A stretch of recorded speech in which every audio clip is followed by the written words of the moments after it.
歡迎嚟到新一集嘅相聚一刻。咁今日咧，我嘅 guest 咧就係咧 Danny Khursigara。Right？ 係 correct。So 我哋而家暫時會講廣東話嘅，跟住咧我哋就會咧用英文咧嚟去即係做我哋今次節目嘅。OK，so Danny, welcome back to Hong Kong. Thank you. Thank So, you for having me here. I just went to Wasan's workshop last week or 2 weeks before, and I attended your whole workshop from the beginning to end, and I think, wow, this is really fabulous.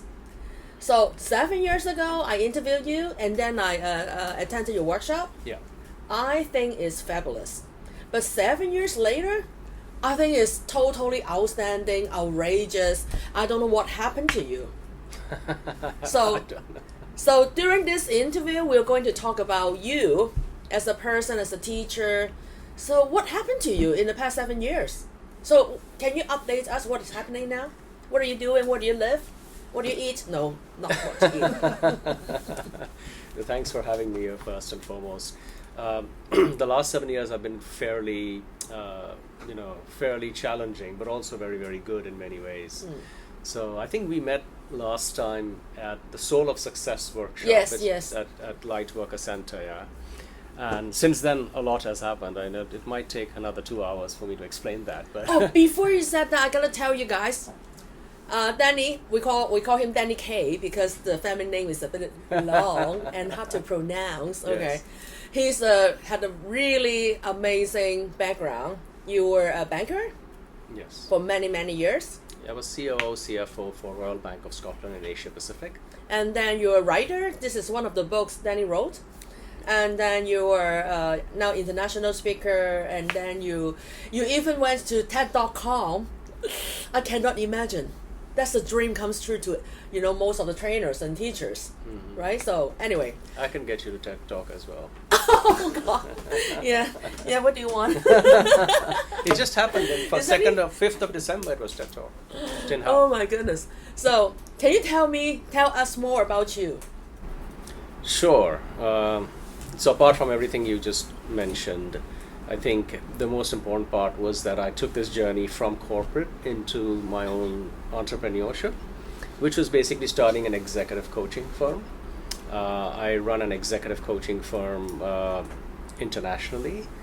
So, either you're doing online or in person.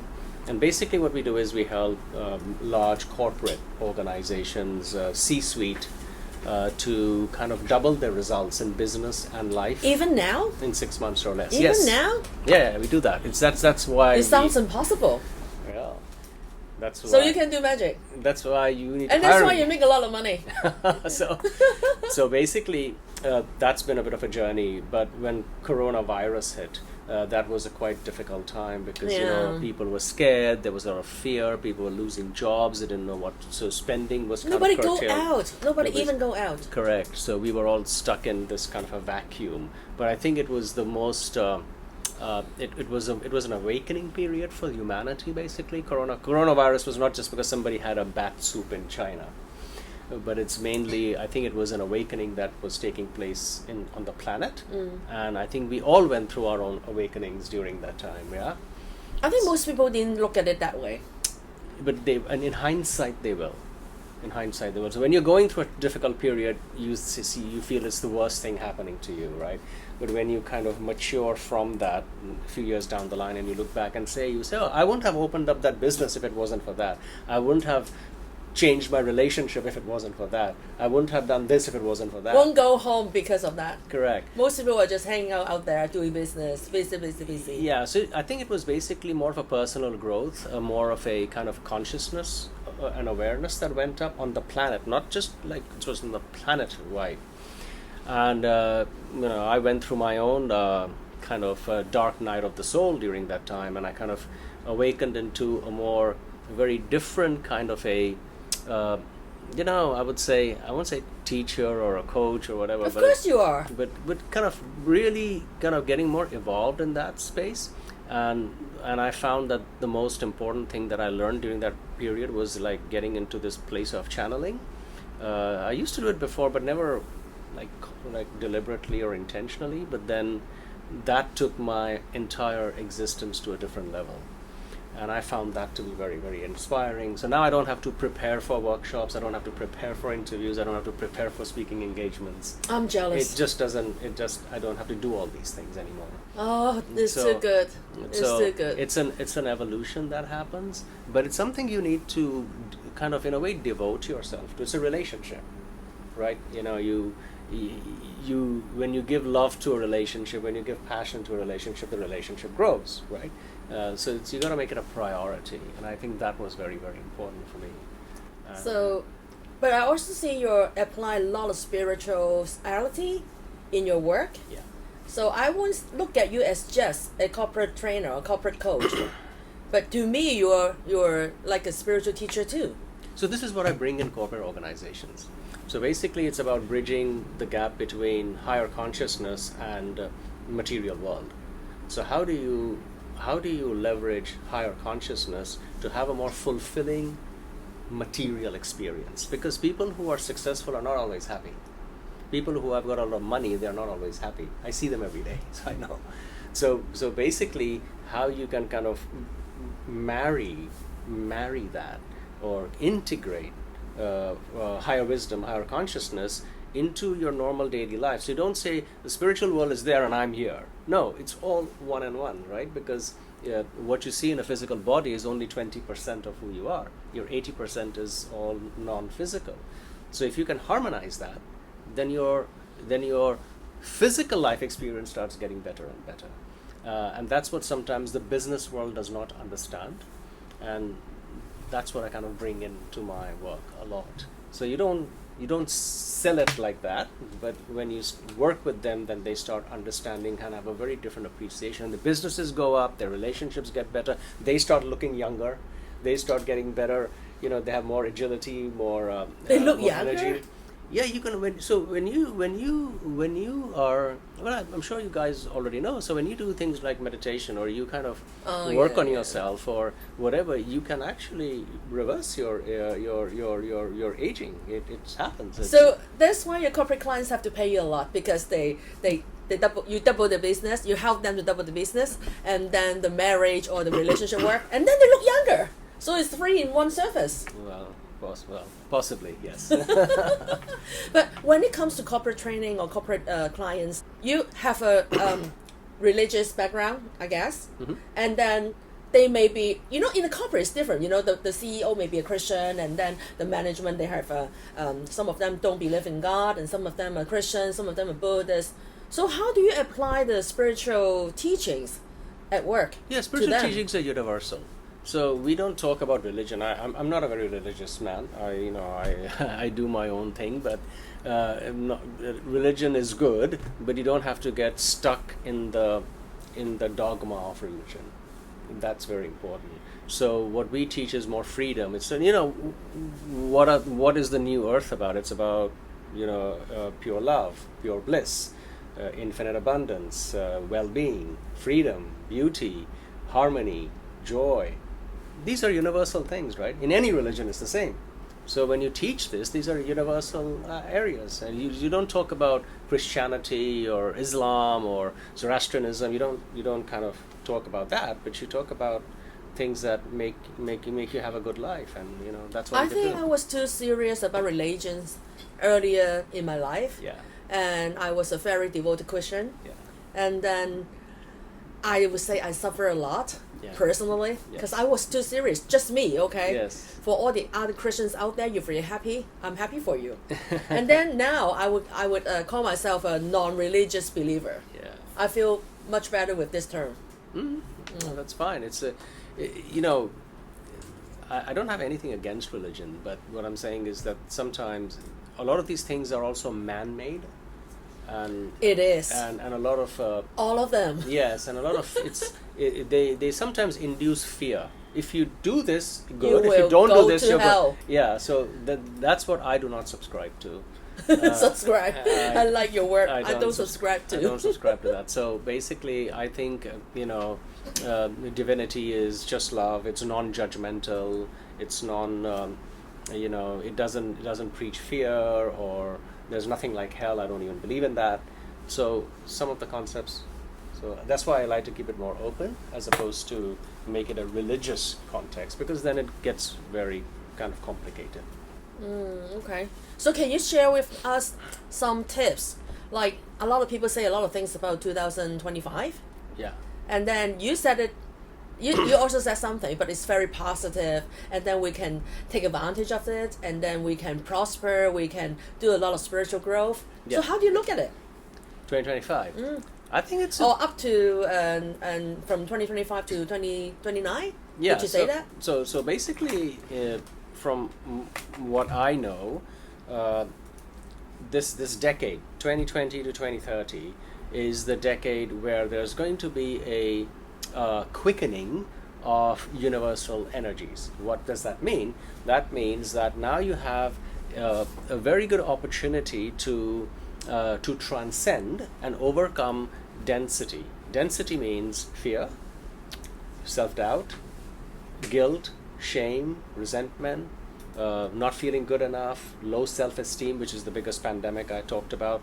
Yeah. All these things. So this decade is going to make it easier for people to overcome these challenges. How come? Because universal consciousness has changed. Tougher?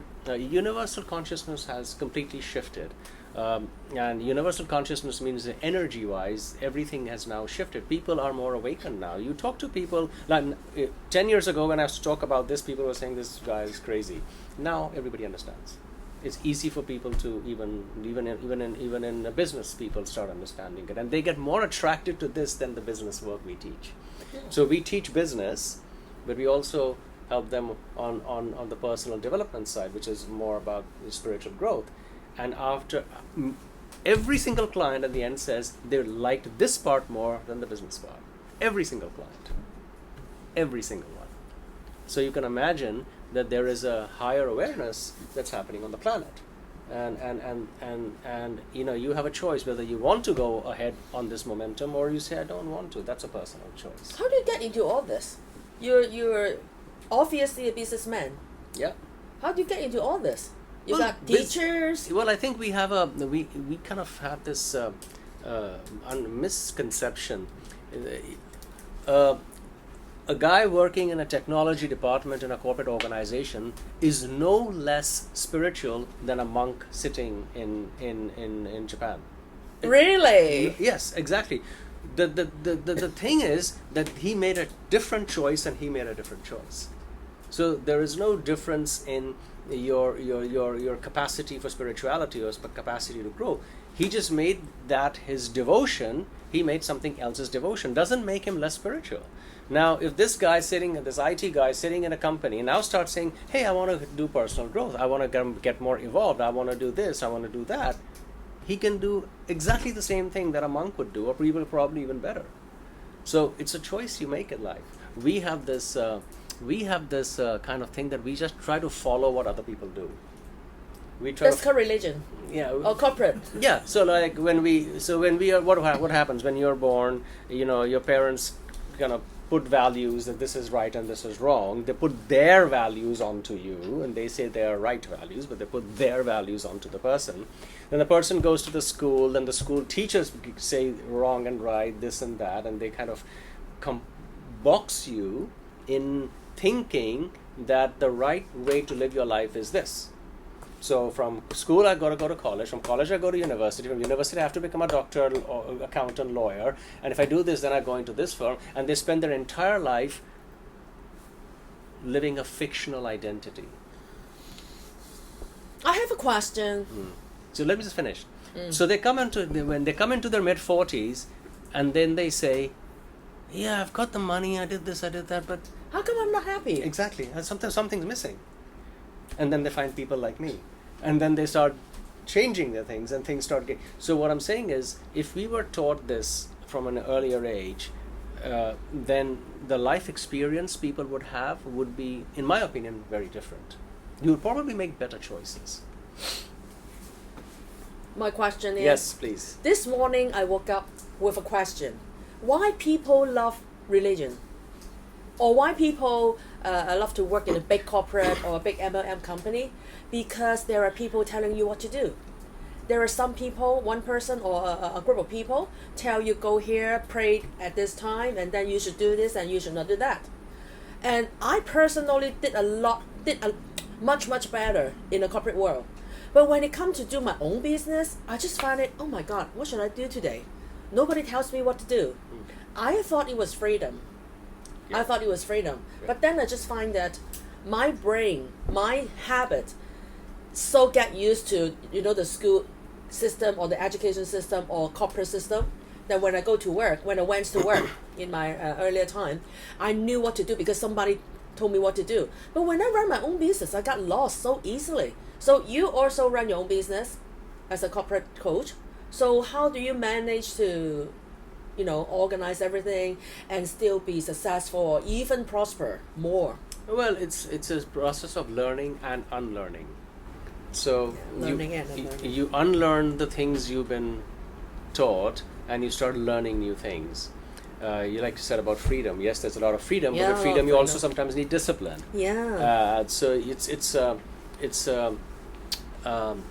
a journey where you learn and you unlearn. But what's very important when you become an entrepreneur is to know your value and the value you bring to others. That's very important. You need to know your value and you need to know the value you bring to other people, because that's the success of entrepreneurship. If you don't know your value proposition or what value you're giving to someone else, then entrepreneurship can be a big struggle. So the value proposition is very, very important. To know why you're doing this and why is what you're doing valuable to somebody else. And that's what actually makes you wake up in the morning, because now you know why you're doing what you're doing. Why are you choosing freedom over a job? And as I have nothing against a job, it's fine. But it's nice to have a job now, so don't quit easily, okay, guys? Of course, it's fantastic as long as if you still have a job. Yeah, I've been in corporate for 20 years, and I had a very good corporate career. And a lot of the work I do now helps me because I've had all this experience. So now if I'm talking to the CEO of a major banking organization or luxury fashion, I know exactly what he's going through because I've been there. So it's not academic, it's very experiential. I know what he's going through. I've been there. I've seen this for many years. It's very easy for me to help them, to assist them, to support them. So it's invaluable experience. So is there anything we can learn from you, like when you coach your corporate clients, that there's something we can learn too? In terms of the challenges we're going to face, what kind of attitude we should have, and how should we be ourselves? Yeah, I think because I think a lot of people may or hopefully may not lose their job or change their path in the near future. Yeah, I think first and foremost I would say people take life too seriously, and I think we need to really loosen up. I think we need to loosen up, and I'm saying this, but I used to do it as well. So I think in we need to take life a little bit more lighthearted, and in a way allow this flow state. It's very important, especially in these 10 years, 2020, 2030. The flow is what's going to take you. When you're in an ocean, if you swim with the tide, you don't have to swim hard, right? The tide takes you to the shore. But if you try to swim against the current in an ocean, you get more and more tired and more struggle happens. Same thing is in life. So that if you're going to swim with the tide, when you're more in flow, things in a way tend to work themselves out, as opposed to we trying to sacrifice and struggle and effort and work hard. I think it's easy to say than done. Yesterday, I got to go to the bank to do something, to solve a tiny little problem. And then I just do everything wrong. I go to the wrong counter and then have to line it up again for another half an hour. And then after I did everything, and then I go to, and then I take the money out of the bank and put it back to the same account.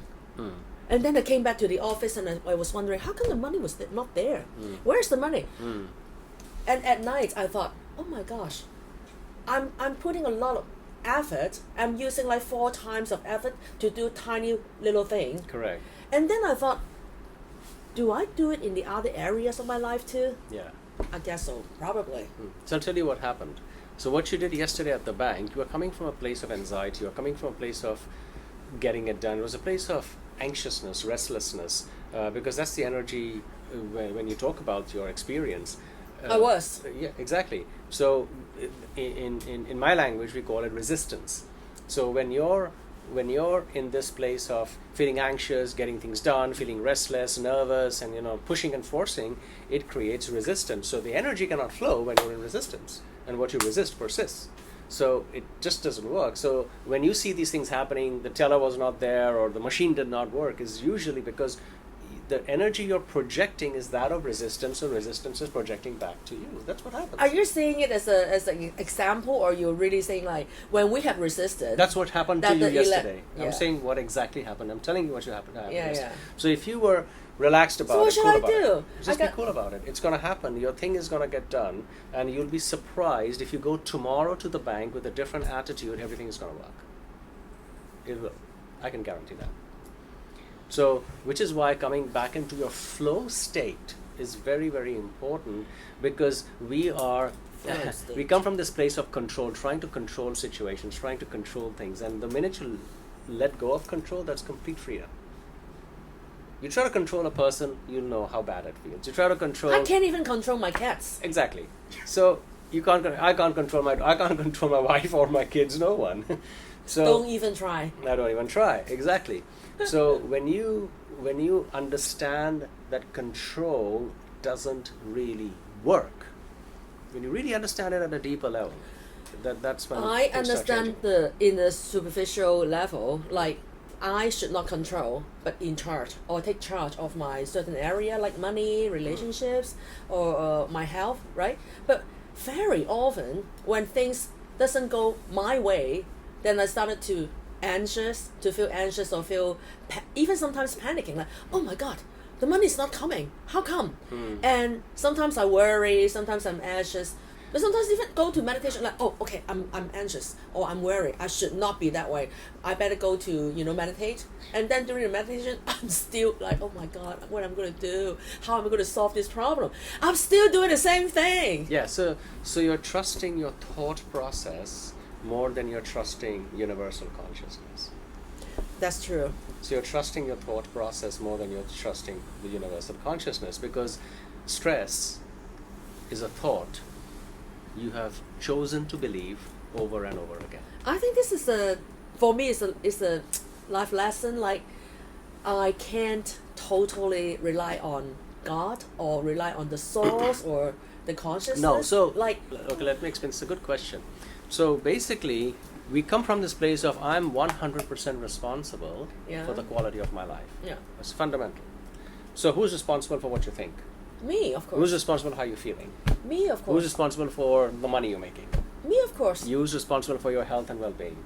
Same. Exactly. So you know. So when you now everyone says it's me, but they don't really get it at a deeper level. I don't. So when you get it that I'm responsible for how I feel, and your feelings are magnetic, all right? So when you're feeling stressed and anxious, you're magnetizing those kind of situations to you. So when you say I'm 100% responsible for the way I think and feel, and you start changing your state, you start changing the way you feel and think, then now you're more magnetic. Now you're attracting more opportunities, more possibilities, more doors are opening without you trying to control it. But nobody teaches us this, which is why we don't know what to do about it. But when you understand this and it's not that difficult. It's really not that difficult. No, it's difficult. Yeah, it's really the not. difference between you and me? I know that, but I cannot control myself. When things happen, I still respond to the challenges or the scenario and have all kinds of feelings. But you believe it, and then you can do it. It's very you're important. in charge of your emotions and feelings. You have to be. So sometimes I go through intense emotions sometimes, but what would you do when you're intensive emotions, as you said? Step out. Take a walk? No, step away. You can do it through breathing. You can come in. This is why channeling is so important. So I have a practice. I do automatic writing, and this is what I teach. I'm teaching in Japan and everything. And every morning when I do my automatic writing, I receive answers to. You do it every morning? Almost, yeah. So you get No wonder why I'm not successful as I wish. I do it like you're very successful. Several times a year. You're telling yourself this. That's why. So if you can have a practice, then channeling never gives you negative information. It's always positive for your highest and best good. Now I feel guilty. I should do it I should do it more. You do it every day. That's no difference. Okay. But that's what sets you up for the day, right? Did you teach your family, your children to do that too? My children don't listen to me. But like my nieces and nephew. They don't know anything about spiritual. No, they do their own stuff. I won't say that. They are quite good. They do their own thing. But when you're too close to home, then things sometimes can be different. Of course I know. But yes, I think that it's everyone has their own journey. So maybe I would say, I wish I had done it 10 years ago, but 10 years ago was not the right time. 10 years ago was the time where I had to go through some of these struggles and challenges to become the person who I am today. So you can say, I wish I knew at that point in time, but it's okay. There's divine timing. This is the time. Just do it now. So you don't have to beat yourself up. But the most important thing, and this is very important for you listeners as well, the final step, the final stage of getting into higher consciousness is to release judgment. That's the last and final stage. How? To release judgment? Like, I know I judge myself a lot. Yeah, so judging yourself and judging others. Yeah, I shouldn't do that. Why do you feel that? You shouldn't feel that way. You should be kinder, or you should be more calm. No, that's judging. Yeah, that's judging. So if you would not judge, this is the final step, the How do you not last judge yourself when you make a mistake? Well, if you want to go into higher consciousness, and I know exactly what you're saying, and we all do it at some point in time, but if you would gently make that shift, that change, releasing judgment gives you ultimate freedom. The highest level of freedom you can get in your entire life is when you release judgment. That's the thing, and it's the most challenging thing for people. They can overcome resentment, they can overcome anger, they can overcome heartbreak, but judgment is the final step to higher consciousness. This is so tough, because I came from a family with hardworking parents. I was born in the 60s. My parents were so extremely hardworking. Yeah. They take like 3 jobs, to raise the kids. Okay. So, and then when I started my spiritual journey, I just find that I'm not like them. If I work as hard as them, as they did, I could exhaust myself easily. I feel emotional. I feel all kinds of feelings, and I have to do something I like, and then gotta step back and relax. And even that make me feel guilty. Like, what am I doing? Yeah. I should be doing something. Yeah. And even now, I always go to bed by 1:15. I don't know why, it's always 1:15. And then I try to go to bed early, but always feel like, no, you're not doing it enough. Esther, you got to work some more. Check the emails or check the WhatsApp messages, or you have this you have not done yet. And I cannot stop it. I can. I can give you a solution to that. Yes, please. So there's a program I run called I Am Manifestation. I Am Manifestation, in which we teach people how to manifest and create things in 30 to 60 days. All right. Wow. Okay. So it's a course we run, and so the reason why you're thinking that is because, I talked about it at Washam's place as well. We look at the 80-20 rule, where usually people focus 80% on working, taking action, strategy, execution, and 20% on alignment. Yeah. But in reality, it works the other way around. So you spend 80% in alignment and you spend 20% in action. Now, our whole belief system from our childhood has been you need to work hard for a living. If you don't sacrifice and struggle, you can't make money. So every time money has become the ultimate goal, but a very difficult thing to do. So people have to struggle because they think, if I don't struggle, I'm not going to get it. That's a belief. Yeah. So there's a rule we teach in this I Am Manifestation. It's called the 2% rule. 2%. 2% rule means a 2% shift in belief system creates a 40% shift in present reality. You know compounding interest? Yes, of course. So when you put money in a bank, it compounds over a period of time. So this 2% rule is a compounding belief system. So if you change a belief by 2%, it compounds 4 times more in your current reality. So when you start shifting your beliefs, 2%, 2%, Only 2%. 2%? Only 2%. And Every day? Only, no, not every day. Even if you make a 2% shift in your belief system now. The same thing? Now, No. tomorrow morning you will experience a different reality. Can you give me an example? What is the 2% belief that you have changed? Or Very good. So you just said right now that you go to sleep at 1:15 and you feel that, oh my God, I haven't worked enough. All right. So that's a very good example where you say, no, I need to shift that belief. I've done enough already, and you start shifting that belief into what can you shift it from? I've not done enough to what's a new belief you would want to embody? Have appreciation for what you've done the whole day. I appreciate for all the effort I made the whole day. Yeah, like that. So it's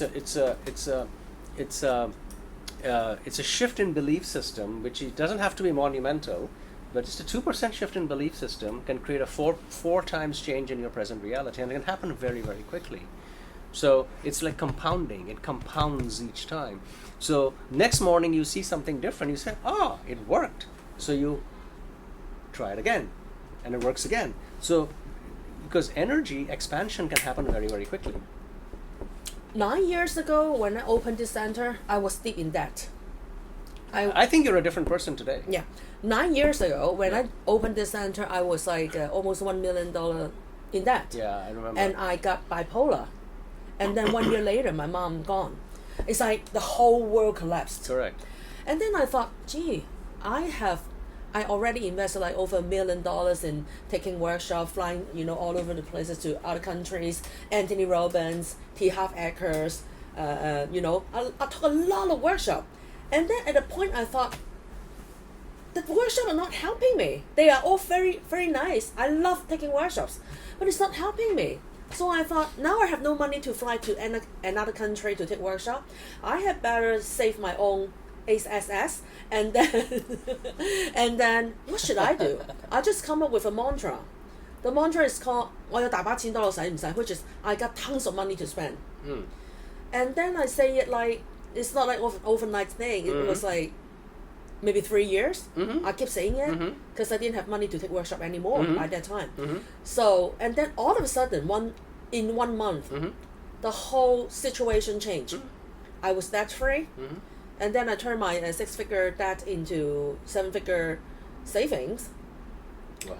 But when it comes to sleep, I'm still trapped. So what you did was exactly what I'm saying. Is it what you say? Like this? So repetition repetition dissolves disbelief. So when you started saying... I better write it down. So repetition dissolves disbelief. So initially you were in debt, and when you were saying I have tons of money to spend, it sounded ridiculous. Of course not, I'm in debt, right? But so when you kept repeating it and you started shifting your belief by 2%, it started becoming your reality. Is exactly what I'm saying. So, but you did it for 3 years, so it's compounding. It's compounding interest. It's compounding interest. Now, so when your compounding happened, for some people it could be 3 months or 6 months. Some people it would be 3 years or 10 years. Doesn't matter. Yeah. But then there comes a pivotal point where things just shift. What point again? A pivotal point. Okay. Where things just shift. Yeah. All of a sudden. Yeah. All the problems solved. Yeah. So you're going up a mountain and you feel a struggle, and then you reach that point, and then when you come down, it's just like a snowball. So for some people it takes 3 months, or some people it could take 3 weeks, or some people it could 3 years, or some people it could take 10 years. It depends. But a 2% shift in belief is what you did. It took you 2 years, 3 years, but it was happening instantaneously. Do you understand what I mean? Yeah. Change happens instantaneously, in the moment. It's your belief that hasn't caught up with it. So you took 3 years to believe it. But the change happened instantaneously. So if you had started believing it in one day, that could have changed would have also happened instantaneously. Because universal consciousness doesn't know time. There is no time. There is no time space. There is no linear time, like we say, 3 years. It doesn't have to be 3 years. If I believe it enough, it can be like this. So your belief around time needs to shift. Because time, we have been taught that time is linear. You have to go from point A to point B. It takes 5 days to get here to there. But in universal consciousness, time is circular. You can jump timelines. In our course, Manifestation, we teach this. You started by the very end of our Wasan workshop. Yeah. We can jump timelines. We jump timelines. So you got to know how to not get fixated on our time. Okay.